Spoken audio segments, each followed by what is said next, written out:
எப்பொழுதுமே உண்டியலில் விழுந்து விட்டால் மீண்டும் அதை சாமி கணக்கில் தான் வரவேற்பார்கள்.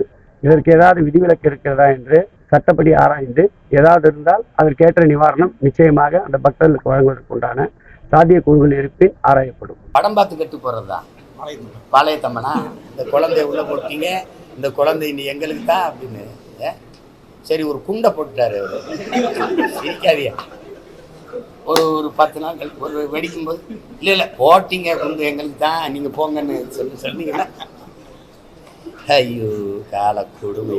அது எப்படி சிரிச்சுக்கிறதா அழுதுகிறதான்னு தெரியல. ஒருவேளை எங்கள் முருகன் ஒருவேளை ஐஃபோனில் பேசணும் யார்ட்டின்னு ஆசைப்பட்டாரா என்ன வள்ளிட்டு பேசுகிறேன் தங்கச்சி. இவர் நம்மால் காணிக்கை செலுத்தும் போது ஒன்று இடது கையில் அலைபேசி வச்சுக்கிட்டு போட்டிருக்கலாம். சரி போட்டார், அதை எடுத்து அவர் அலைபேசி தானே உறுதி எடுத்து கொடுத்து விட்டுருக்கணும். அதுக்கு என்ன இது முறை இருக்குது, ஒழுங்கு இருக்குது. அதில் யாருக்கு வச்சு என்ன பண்ண போகிறாங்க? விற்று உண்டியில் காசா போடுவாங்களா? இல்லை என்ன பண்ணுவாங்கன்னு இருக்குல்ல.